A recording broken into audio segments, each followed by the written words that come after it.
वित्त मंत्री निर्मला सीतारमण ने प्रेस वार्ता करी और उन्होंने कहा कि प्रधानमंत्री नरेंद्र मोदी 20 जून को गरीब कल्याण रोजगार अभियान को करेंगे लॉन्च। 25 स्कीम में से 50,000 करोड़ रुपए के कराए जाएंगे काम।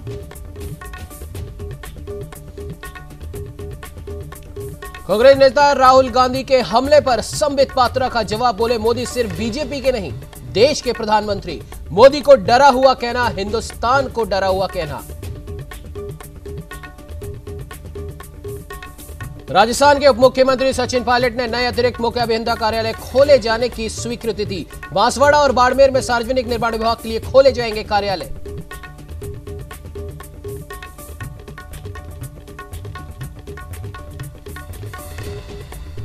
उत्तराखंड के मुख्यमंत्री त्रिवेंद्र सिंह रावत की अध्यक्षता में हुई उत्तराखंड कैबिनेट की महत्वपूर्ण बैठक में कुल 18 प्रस्तावों समेत प्रदेश में कोविड-19 के मौजूदा हालात पर भी हुई चर्चा।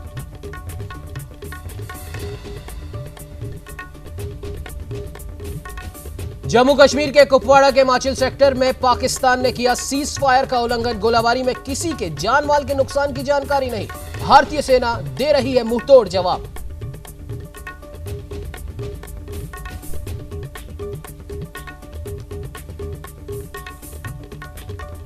नमस्कार, स्वागत है आपका न्यूज इंडिया में। मैं हूं आपके साथ उमंग मथुरा। ये रुक कर लेते इस वक्त की कुछ प्रमुख खबरों की ओर। राजस्थान के उप मुख्यमंत्री सचिन पायलट ने बांसवाड़ा और बाड़मेर में सार्वजनिक निर्माण विभाग के नए अतिरिक्त मुख्य अभियंता कार्यालय खोले जाने की स्वीकृति दी। साथ ही उदयपुर और जोधपुर में नए अधीक्षण अभियंता कार्यालय खोले जाने की भी स्वीकृति जारी की गई है। इसको लेकर उप मुख्यमंत्री सचिन पायलट ने कहा कि सार्वजनिक निर्माण विभाग के जोधपुर और उदयपुर अतिरिक्त मुख्य अभियंता का कार्यक्षेत्र ज्यादा होने के कारण बाड़मेर और बांसवाड़ा में नए संभाग कार्यालय खोले जा रहे हैं।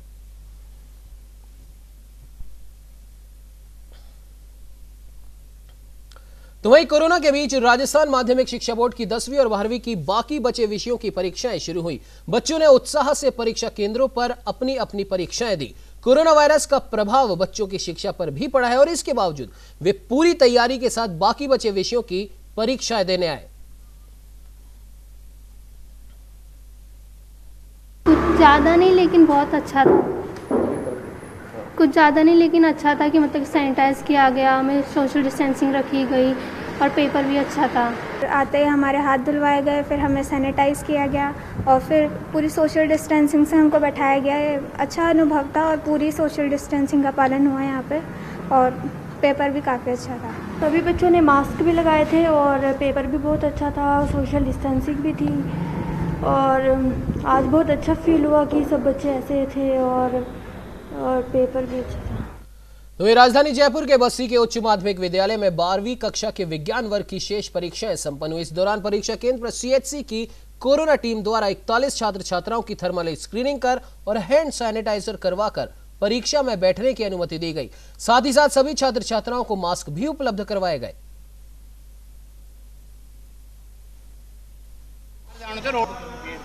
कक्षा 12 का पेपर लगा मैथ का, उसमें सभी को मास्क वितरित किए गए हैं और सभी को एक मीटर की दूरी पर हम सबको बैठाया गया और हमारा पेपर बहुत ही अच्छा रहा। वहीं राजधानी जयपुर के रेनवाल थाना क्षेत्र के करणसर गांव में एक परिवार पर घर में घुसकर हमला किया गया। दरअसल बदमाश घर में घुसकर तोड़फोड़ करने लगे और जब घर के सदस्यों ने उन्हें रोका तो मारपीट शुरू कर दी। और इतना नहीं, बदमाशों ने उनके कच्चे घरों को भी आग के हवाले कर दिया।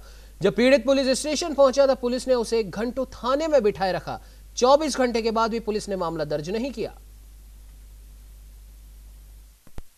मेरा कोई कार्रवाई नहीं हुई है और मेरे को परेशान कर रखे हैं इन लोगों ने और पुलिस वाले हमारे को जेल के अंदर बंद कर दिया गया था। मैं रिपोर्ट दर्ज कराने के लिए गया था जब, और रिपोर्ट अभी तक जारी नहीं की है और मेरे को न्याय चाहिए।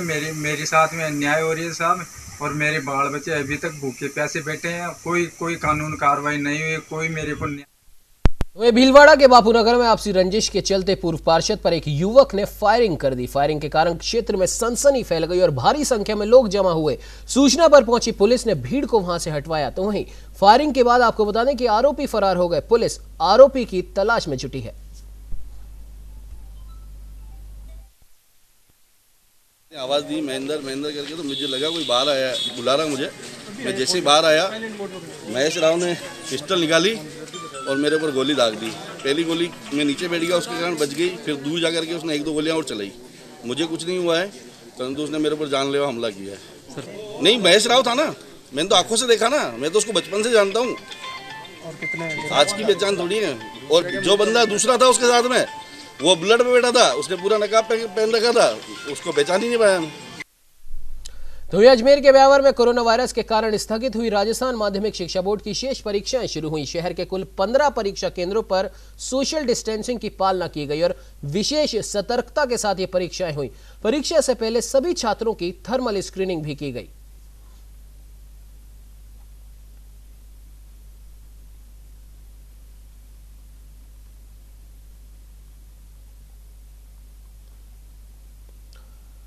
आपको बता दें कि अजमेर के ब्यावर में एक महिला कोरोना पॉजिटिव पाई गई। बताया जा रहा है कि बुखार आने के बाद महिला ने अपने बेटे के साथ राजकीय अमृत कौर चिकित्सालय जाकर खुद की कोरोना जांच करवाई थी। महिला की जांच रिपोर्ट पॉजिटिव मिलते ही चिकित्सा विभाग की टीम ने महिला को गणेशपुरा स्थित कोविड केयर सेंटर भिजवा दिया। साथ ही साथ महिला के संपर्क में आए लोगों की भी जांच की जा रही है।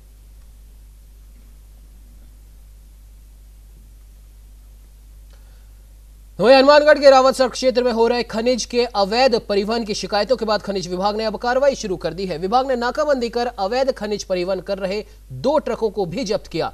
पुलिस ने ट्रक चालकों के पास से 2,21,000 रुपए जुर्माने के रूप में वसूले।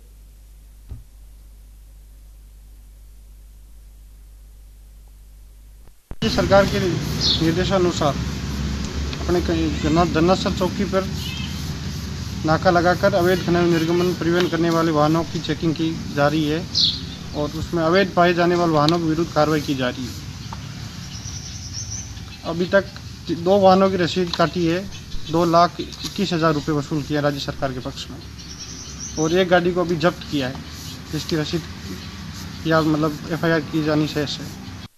वहीं भीलवाड़ा जहाजपुर विधायक गोपीचंद मीणा के फार्म हाउस पर छापेमारी के विरोध में भीलवाड़ा में बीजेपी के प्रतिनिधिमंडल ने जिला कलेक्टर को मुख्यमंत्री के नाम ज्ञापन सौंपा, जिसमें उन्होंने मांग की है कि इस मामले में अधिकारियों पर कार्रवाई की जाए और इसके साथ ही जहाजपुर में टास्क फोर्स की ओर से किसानों के ट्रैक्टर जब्त करने और टिड्डी हमले में हुए किसानों के नुकसान के भी भरपाई करने की मांग की।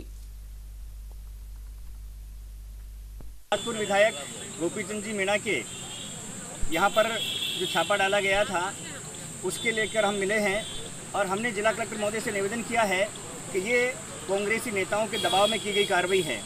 और जहाँ तक अवैध बजरी का मामला है, अवैध बजरी के मामले को लेकर जो टास्क फोर्स बनाई गई है उसके अंदर बेस्ताबस छापे डाले जा रहे हैं, उसमें भेदभाव किया जा रहा है और उसमें कई किसानों के ट्रैक्टर पकड़ लिए गए हैं जो फसल को लेके जा रहे थे, खाद को लेके जा रहे थे, जिनका बजरी से कोई लेना देना नहीं था।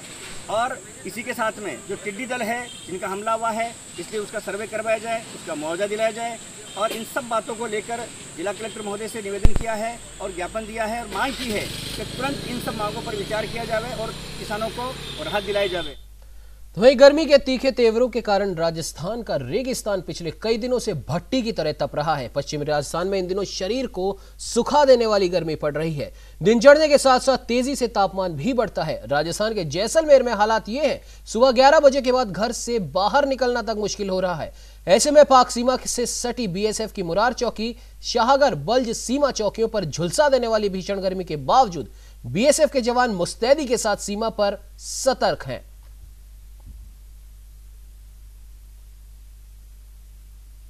सभी लोग जानते हैं कि भारतवर्ष में काफ़ी गर्मी है और ख़ासकर राजस्थान के जो रेगिस्तानी क्षेत्र है उनमें काफ़ी गर्मी है, भीषण गर्मी है। एवरेज टेम्परेचर करीब 48 डिग्री सेंटीग्रेड हो रहा है, बट इसके बावजूद हमारे BSF के जवान और अफसर बहुत ही बढ़िया तरीके से, बखूबी तरीके से अपने कर्तव्यों का निर्वहन कर रहे हैं। जैसा मैं हमेशा बोलता आ रहा हूँ कि हमारी जो सीमा सुरक्षा बल के जवान हैं, अफसर हैं, वो किसी भी परिस्थिति में, कितनी भी विषम परिस्थिति हो, कैसा भी मौसम हो, उसमें हमेशा अपने कर्तव्य का निर्वहन करते हैं और अभी भी बहुत मुश्किल समय में काफ़ी अच्छी तरह से काम कर रहे हैं। इसके लिए हमने तथा हमारे बल मुख्यालय ने जवानों के लिए जो जो सुविधाएं पॉसिबल हैं उससे भिजवाई हैं। वहाँ पे डट कूलिंग सिस्टम हमने काफ़ी लगाया है, कई जगह जवानों के लिए कूल रूम्स बनाए हमने, साथ ही उनके लिए पर्याप्त मात्रा में पानी, ठंडे पेयजल और गर्मी में शीतलता देने के लिए जो भी हम चीज़ें कर सकते हैं हमने सारी करी हैं। वहीं बाड़मेर के समदड़ी में दर्जनों गांवों में टिड्डी हमले का जवाब अब ड्रोन से छिड़काव कर दिया जा रहा है। यहां बोगा कृषि फार्म के पास लूनी नदी में लाखों की तादाद में टिड्डियों ने पड़ाव डाल दिया और अचानक टिड्डियों की दस्तक से किसानों की चिंता बढ़ा दी, जिसके बाद मौके पर पहुंची प्रशासनिक टीम ने स्प्रे को ड्रोन में डालकर 1 किलोमीटर क्षेत्र में छिड़काव किया। साथ ही साथ 4 ट्रैक्टर के जरिए भी छिड़काव किया गया।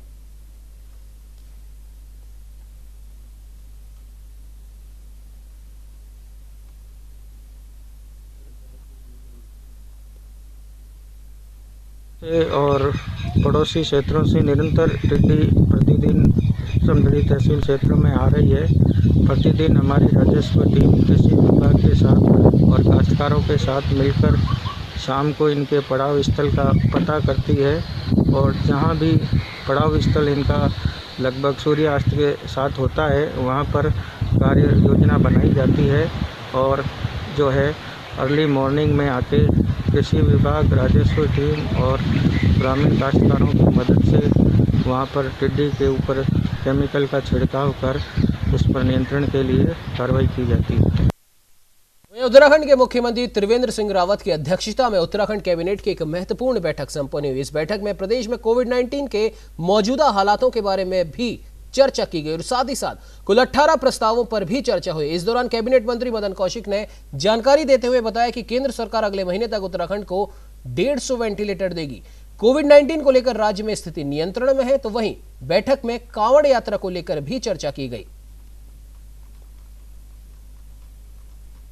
मंत्री परिषद में टोटल 18 लिस्टेड इशू जिन पर चर्चा हुई और निर्णय लिया गया।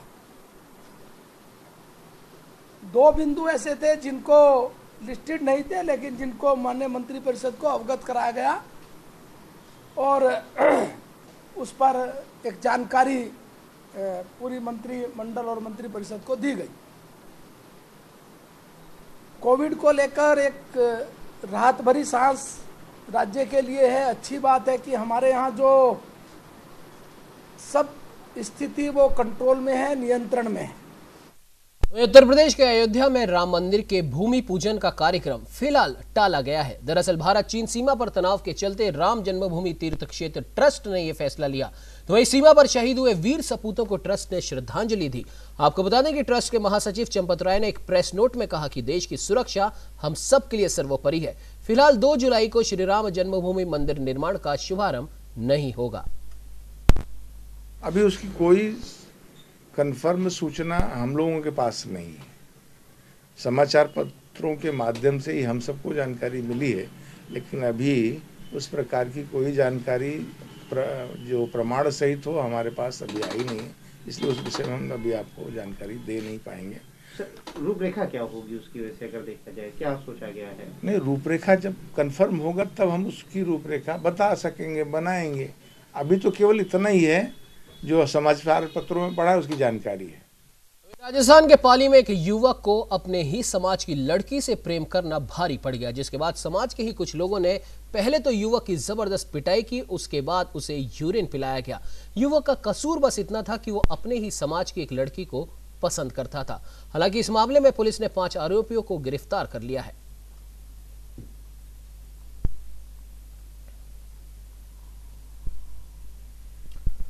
वहीं लद्दाख में भारत चीन सेना के बीच हुई हिंसक झड़प में शहीद हुए 20 भारतीय सैनिकों के बलिदान पर संत समाज ने गहरा शोक जताया। अखिल भारतीय अखाड़ा परिषद के राष्ट्रीय महामंत्री महंत हरिगिरी समेत कई संतों ने माया देवी मंदिर में शहीदों की आत्मा की शांति के लिए शांति यज्ञ किया। आज जब से समाचार मिला था कि सीमावर्ती पे कुछ ऐसी घटनाएं हुई जिसके बारे में चिंतन आदमी सोच भी नहीं सकता है कि मतलब अचानक भाई शत्रु हो सकता है, चोरी से हमला कर सकता था, ऐसी कामना नहीं थी। पर ऐसी कामना इन्होंने विश्वासघात किया और हमारे भारत के तमाम जो थे सैनिक और वो भारत माता के नाम पे नछावर हो गए। उनके लिए जो ही हम लोग को मालूम हुआ, जानकारी हुआ, उस समय से हम लोग गहरा शोक में आप पूरा का पूरा भारतवर्ष में जितने भी महात्मा हैं, जितने अखाड़े हैं, समस्त उससे जुड़े हुए महात्माओं का एक ऐसा चिंतक जनक और अफसोस दुख हुआ, एक शोक की लहर दौड़ गई और शोक की लहर दौड़ने के कारण सभी लोगों ने उनके लिए जाप किया, अनेक प्रकार का जाप कराया गया मंदिरों में। राजस्थान के झुंझुनू के मंडावा में पेयजल आपूर्ति की मांग को लेकर प्रदर्शन किया गया। यहां वार्ड 9 में बीते 3 महीनों से जल संकट बना हुआ है। इसको लेकर महिलाएं विभाग के दफ्तर भी पहुंची, लेकिन कोई जिम्मेदार अधिकारी न होने से महिलाओं का गुस्सा बढ़ गया और उन्होंने वहां पर प्रदर्शन शुरू कर दिया।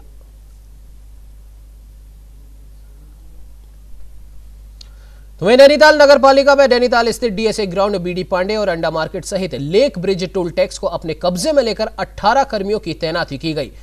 लॉकडाउन से पहले हुए 2020-21 के लिए निकाली गई पार्किंग स्थलों की निविदाएं निरस्त होने से नगरपालिका को लगभग 4 करोड़ का नुकसान उठाना पड़ा है। नगरपालिका ने नैनीताल के सभी पार्किंग स्थल पर लेक ब्रिज टोल टैक्स को अपने कब्जे में लेकर पर्यटकों के लिए खोल दिया है और अब पार्किंग में आने वाले वाहनों से 120 रुपए शुल्क वसूला जाएगा। मार्च 23 मार्च से कोरोना महामारी के चलते लॉकडाउन हो जाने के कारण यातायात पूरी तरह से बंद था और जो हमारी निविदा प्रकाशित की गई थी 2020-21 की, वो निविदा भी जो जिनको टेंडर हुए थे उन्होंने वापस ले ली, जिस वजह से ये 3 महीने लगभग ये बंद रही पार्किंग। और जब से ये अनलॉक हुआ है और यातायात शुरू कर दिया गया है, इसके चलते आज हमने पार्किंग जो है इसके ऑर्डर जारी कर रखे हैं। उसके तहत हमारी डीएसए पार्किंग, अंडा मार्केट और बीडी पांडे इसका संचालन किया जा रहा है 18 कर्मचारियों को लगाकर। वहीं उत्तराखंड के हरिद्वार के शांति कुंज में छत्तीसगढ़ के रहने वाले एक स्वयं सेवक ने फांसी लगाकर आत्महत्या कर ली।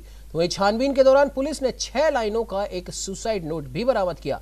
आपको बता दें कि मृतक और उसकी पत्नी सालों से शांति कुंज में रहकर सेवा करते थे। वहीं बुधवार को मृतक की पत्नी ने यज्ञ से वापस आकर देखा तो मृतक राजेंद्र नाथ फांसी के फंदे पर लटका हुआ था। फिलहाल पुलिस इस मामले की जांच में जुटी है। लगभग 7 साढ़े 7 बजे के बीच में एक सूचना हमें मिली थी कि शांति कुंज में जो वहाँ के अंतावासी थे राजेंद्र पोयम जी, जिनकी उम्र 45 साल थी और लगभग 96 से ये वहीं रहते थे पत्नी के साथ। पत्नी इनकी हवन करने गई थी, उसी बीच में जब वो वापस आई तो उन्होंने देखा कि पति उनके अंदर फांसी लगाए हुए थे। इस सूचना पर हम लोग मौके पर पहुँचे, घटना स्थल का निरीक्षण किया गया। अभी इसकी जांच कर रहे हैं कि किन परिस्थितियों में इन्होंने सुसाइड किया है। घटना स्थल से कोई ऐसी चीज़ नहीं मिली और अभी हम अन्य विकल्पों पर ध्यान देकर के उसकी जांच कर रहे हैं। उत्तराखंड के हरिद्वार में मेयर अनीता शर्मा और अधिकारियों के बीच तनातनी लगातार जारी है। इसको लेकर मेयर अनीता शर्मा ने अपने समर्थकों के साथ पीडब्ल्यूडी कार्यालय पहुंचकर धरना दिया। मेयर समर्थकों और कांग्रेस कार्यकर्ताओं ने पीडब्ल्यूडी कार्यालय में खासा हंगामा किया। मेयर का कहना है अधिकारी अपनी मनमानी पर उतारू हैं और जनप्रतिनिधियों के प्रस्तावों पर ध्यान न देकर पीडब्ल्यूडी के अधिकारी भूमाफियाओं को लाभ देने के लिए निर्माण कर रहे हैं। हमने 4-5 महीने पहले 2 लेटर दिए थे इनको कि यहाँ पे पुलिया बननी है। एक तो ये रामदेव की पुलिया है, छोटी पड़ती है क्योंकि ट्रैफिक बहुत है, और हनुमानगढ़ी की पुलिया भी इतनी छोटी है, वहाँ पे भी बहुत जाम लगा रहता है, और दक्ष मंदिर पे भी जो जाम लगा रहता है, इधर बाजार में आने पे तो बहुत जाम लगा रहता है। आप देख ही रहे हो कि इस वजह से हमने इनको आज घिराव भी किया है। परसों भी हम आए थे, इन्होंने किया था कि हम 4 बजे आपसे मिलेंगे और इन्होंने दीपक कुमार ने हमारे से मिलने का वादा तो किया पर मिले नहीं गए। तो इसलिए आज हमें ये कदम उठाना पड़ा कि जब तक ये सुनते नहीं, जहाँ पे इनको पुलिया बनानी चाहिए थी वहाँ पे इन्होंने पुलिया कोई बनाई नहीं है, और जहाँ बननी नहीं थी बिल्कुल भी, जहाँ कोई ट्रैफिक नहीं है, कोई आदमी चलता ना हो, और वहाँ पे इन्होंने 19 लाख की पुलिया बनाई है और उन पुलियों को नहीं बनाया जा रहा और एक बगैर मांगे पुलिया बनाई गई। तो जो जहाँ जनता की मांग है वो भी पुलिया बननी चाहिए। हमारी मांग ये है कि जो जनता जहाँ मांग रही है पुलिया, जहाँ आवश्यकता है उन पुलियों को भी बनाना चाहिए। और मेयर कितनी बार, शायद 5-7 बार ज्ञापन दे चुकी है। इससे बड़ी शर्म की बात क्या होगी कि मेयर 5-7 बार विकास के कामों के लिए ज्ञापन दे दे और पीडब्ल्यूडी के कोई जूना रहेंगे, ये बड़ी शर्म। वहीं उत्तराखंड में बदहाल क्वारंटाइन सेंटर और कोरोना अस्पतालों की बदहाली के मामले पर हाईकोर्ट ने अब अपना रुख सख्त किया है। हाईकोर्ट ने स्वास्थ्य सचिव द्वारा जवाब पेश न करने पर नाराजगी व्यक्त करते हुए उन्हें जमकर फटकार लगाई। साथ ही साथ स्वास्थ्य सचिव को आगामी 23 जून को एक बार फिर से विस्तृत जवाब कोर्ट में पेश करने के आदेश दिए।